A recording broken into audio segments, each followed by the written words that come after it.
Моя поездка на Ближний Восток в государство Израиль началась с московского международного аэропорта Домодедово, где, пройдя беспрецедентный контроль по безопасности, я попала в лайнер аэрокомпании «Эль-Аль». Приземлившись в аэропорту имени Бен-Гуриона в Тель-Авиве, первое, что я увидела, это были знакомые пейзажи – пальмы, олеандры и абсолютно южный ландшафт.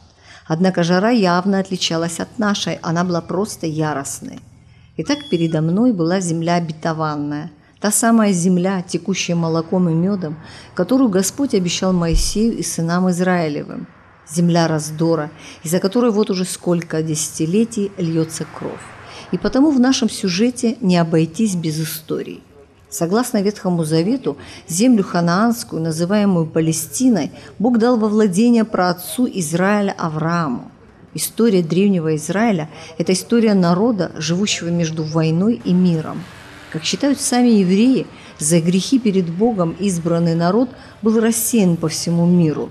Веками проживая в чужих странах, они никогда не забывали свою историю и древние законы. В начале XX века президент Пятого сионистского конгресса доктор Герцль предложил собирать пожертвования на приобретение земель в Палестине, где проживало на тот момент арабское население.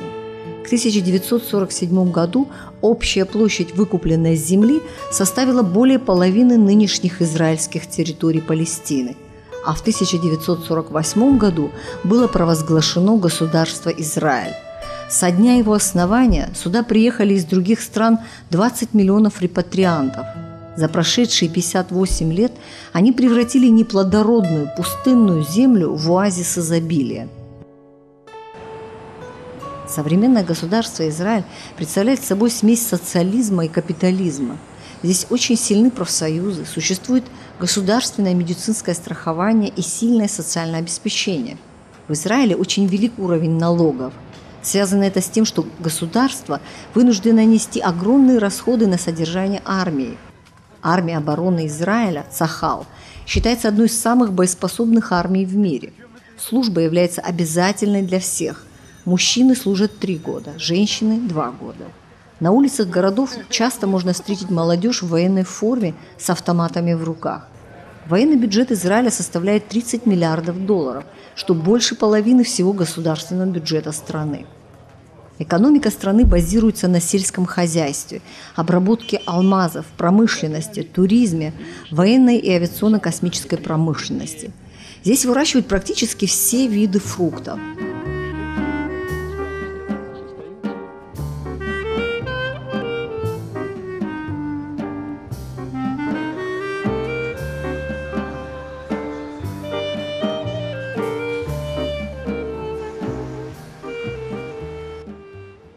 Валовый национальный продукт страны приближается к 50 миллиардам долларов. Инфляция около 8% в год. В стране очень высок уровень среднего и высшего образования. Эти кадры мы снимали в Иерусалимском университете. Студенческий городок поражал своей чистотой и ухоженностью. Израиль занимает сегодня 17 место в мире по уровню жизни. Одно из первых мест в мире по развитию медицины и по уровню чистоты воды и продуктов питания. Общее население страны 6 миллионов человек, из которых 3/4 евреи. Здесь также живут арабы, бедуины, друзы, самаритяне, караимы, черкесы. Черкесы попали в Палестину, бежав с Кавказа из-за русско-турецкой войны. И среди них есть кабардинцы, адыги, абазины, абхазы. Они основались на голландских высотах, приняли образ жизни местных арабов, стали селиться с ними рядом. Появились смешанные браки. В арабо-израильском конфликте они выступают на стороне мусульман, хотя активно в нем и не участвуют. На сегодняшний день в Израиле 4 черкесские деревни. Некоторые выходцы с Кавказа служат в армии Израиля.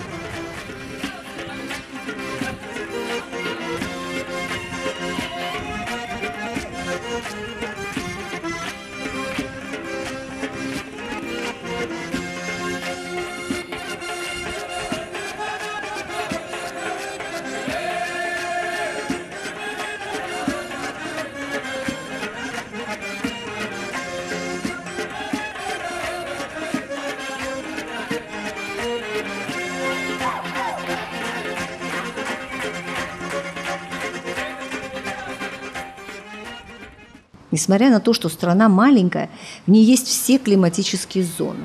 В Израиле существует проблема дефицита воды. Природное чудо Галилейское озеро, чаша пресной воды, находится на 210 метров ниже уровня моря. Глубина около 50 метров. Основной приток – это река Иордан. Кинерет, так называют израильтяне это озеро, служит главным водным резервуаром страны. От него вода по трубам подается по всей стране. В Израиле существует неприкосновенный стратегический запас воды – огромные подземные озера под пустыней Негев. Здесь впервые в мире разработана система капельного орошения, которая ведет к экономии воды и энергии. К каждому растению подведена своя трубка, из которой по команде компьютеров прямо к корням по каплям поступает вода. Израильтяне постоянно озеленяют свои города.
Горные массивы Израиля состоят из доломитов и известняка.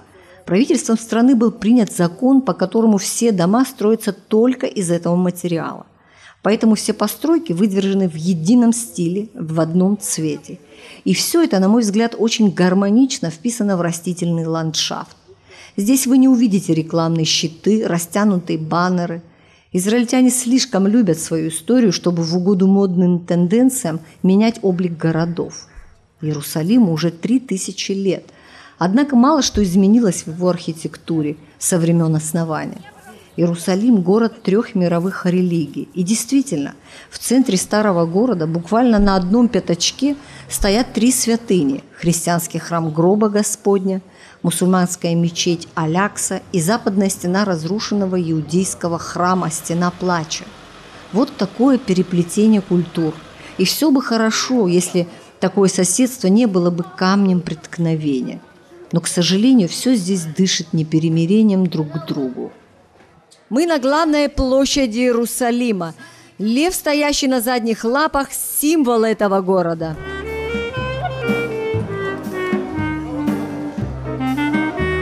Как нам объяснили, еврейское общество делится на верующих евреев, посещающих синагогу. Они ходят в обычной одежде, и только кипа на голове, маленькая шапочка, выдает их принадлежность. Ортодоксальные евреи ходят в черных сюртуках и цилиндрах с пейсами на голове. Они постоянно изучают Тору и живут строго по ее законам. И, наконец, европейские евреи, которые ничего не соблюдают. Однако все евреи без исключения чтят свою главную святыню – Стену Плача. Это сооружение 15-метровой высоты строилось из огромных блоков без всякого цемента. Храм был построен царем Иродом. Пророком Иеремии было предсказано, что храм будет разрушен, но его западная стена сохранится на века. Свое название «Стена Плача» получила потому, что здесь евреи оплакивают первый и второй храмы, разрушенные оба в один день в разные годы. Существует современная традиция засовывать между камней стены бумажки с обращениями ко Всевышнему.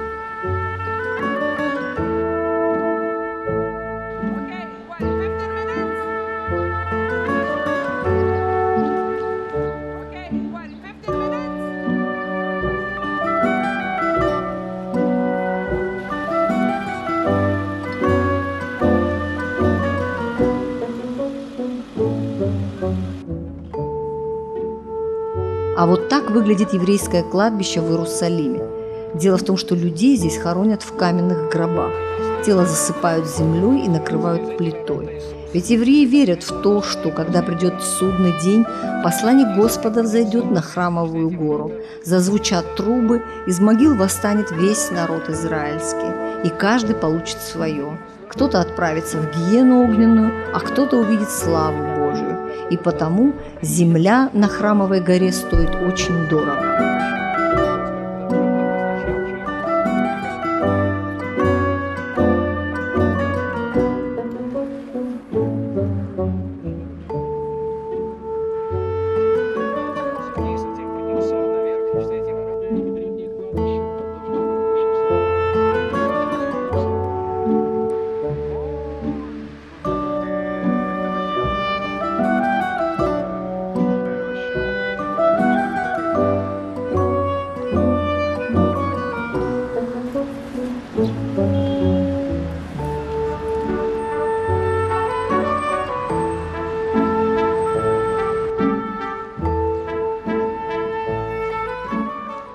На арабских улочках Иерусалима расположились торговцы со своим товаром. Колоритные фигуры продавцов на всех языках мира зазывают покупателей в свои лавочки.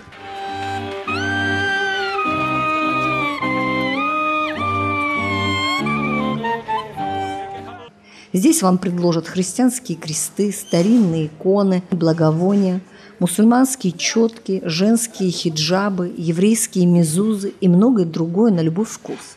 И несмотря на то, что сервис несколько назойлив, вы не удержитесь и обязательно что-нибудь купите. Кстати, многие продавцы, узнав, что я из Абхазии, точнее из России, смотрели дружелюбно и цену сбавляли.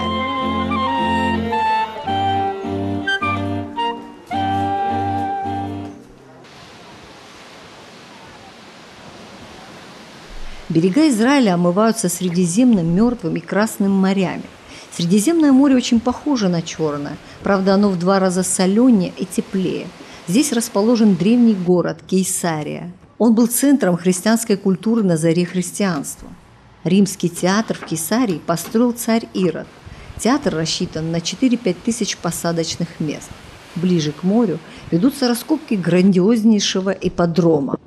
Он использовался не только для бегов, но и для зрелищных развлечений, спортивных состязаний, гладиаторских боев.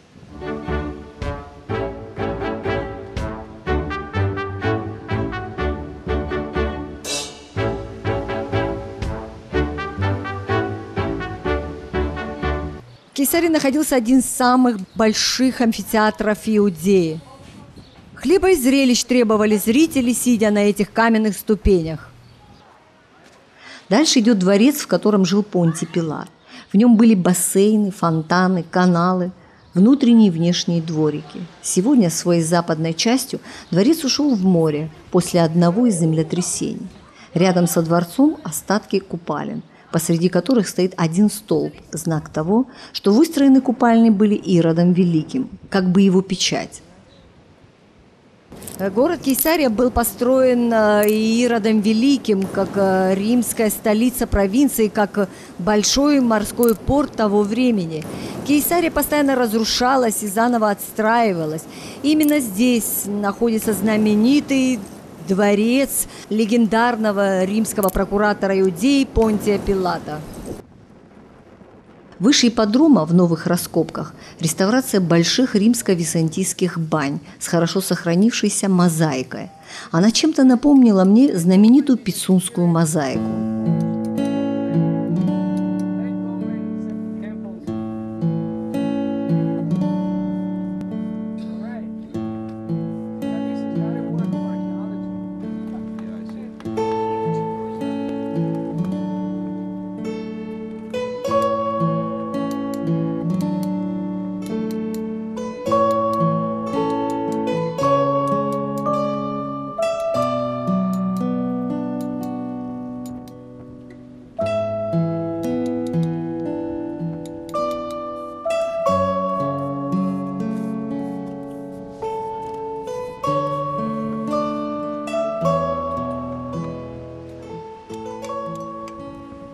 Самым значительным сооружением Кейсарии был Иродовский порт с 800-метровыми двойными волнорезами, заполненными бетоном из вулканического пепла, который привозили из Италии.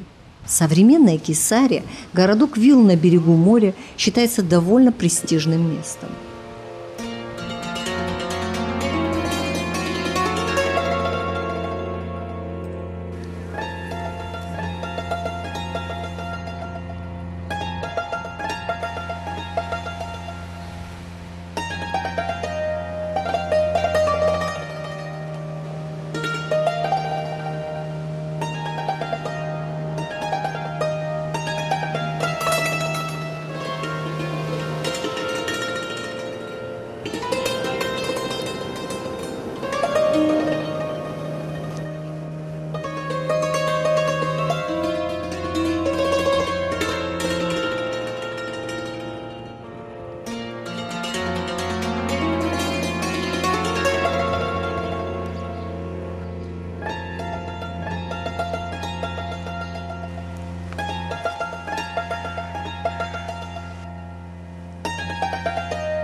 На побережье Средиземного моря расположен один из самых больших израильских городов – Тель-Авив, город-мегаполис.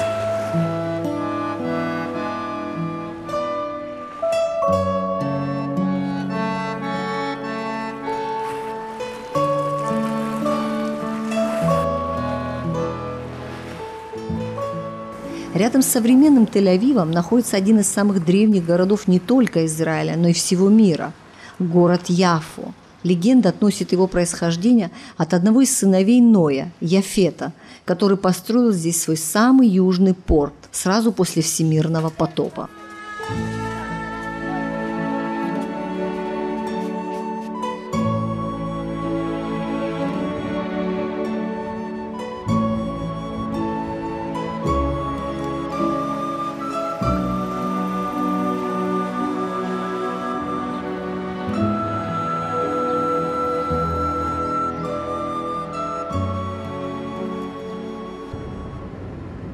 На востоке Израиля находится одно из самых редчайших феноменов природы – Мертвое море.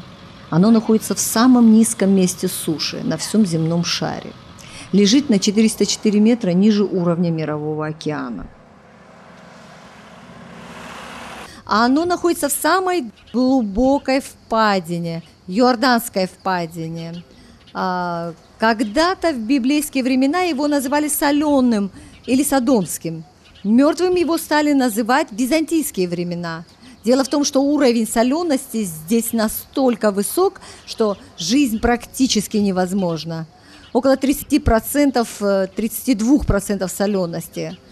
По самой середине моря проходит граница Израиля с государством Иордании. То есть одна половина моря принадлежит одной стране, другая – другой. Площадь Мертвого моря более 1000 квадратных километров. Здесь очень часты землетрясения. Сильные толчки в 5-6 баллов бывают раз в 2-3 года, а мелкие по 2-3 раза в день. Мертвое море пополняется водой реки Иордан и рядом других пресноводных источников. Однако, поскольку истока из Мертвого моря нет, вода отсюда уходит исключительно испарением, и растворенная соль остается, постоянно концентрируясь. Расход воды превышает приход, и море потихонечку уменьшается. За 100 лет береговая линия ушла вниз на 40 метров. Откровенно говоря, я предполагала увидеть серое безжизненное пространство, где нет никакой жизни, и купание малоприятно. Однако на фоне жаркой пустыни синева открывшегося моря поразила своей красотой. И если бы не дикая жара, столбик термометра показывал 50, то купание можно было даже назвать приятным. На самом деле купание в нем сильно отличается от купания в Черном море. Соленая вода упруго держит на поверхности любой предмет, и плавать в прямом смысле этого слова здесь практически невозможно. Самое лучшее – это сидеть на воде, как поплавок. Когда мы снимали эти кадры, то невольно стали свидетелями одного обряда, когда религиозные девушки проводили ритуал посвящения в невесты.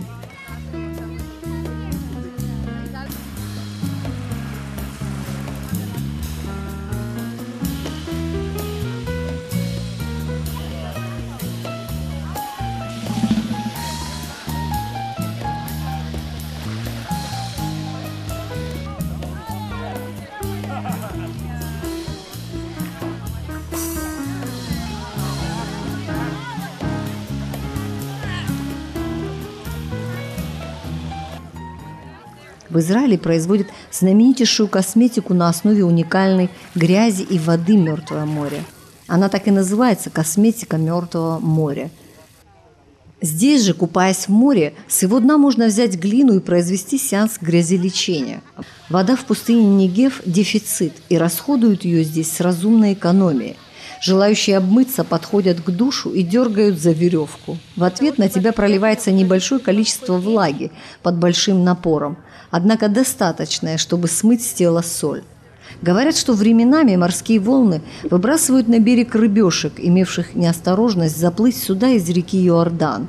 Они настолько пропитываются солью, что затвердевают, превращаясь в крошечные каменные изваяния. Арабы называют Мертвое море Бахр-Лот, море Лота.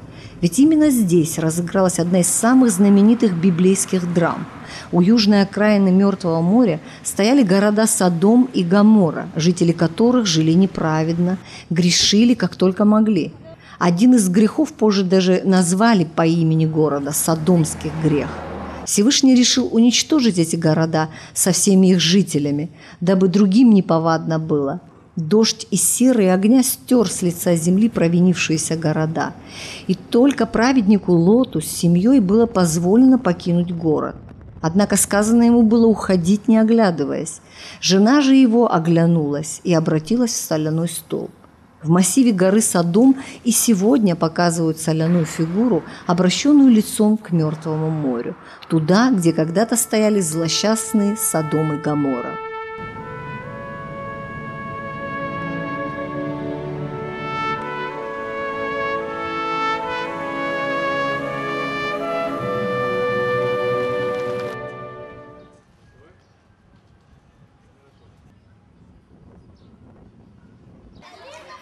В одном из парков Иерусалима собрана коллекция макетов самых известных мест и исторических сооружений Израиля.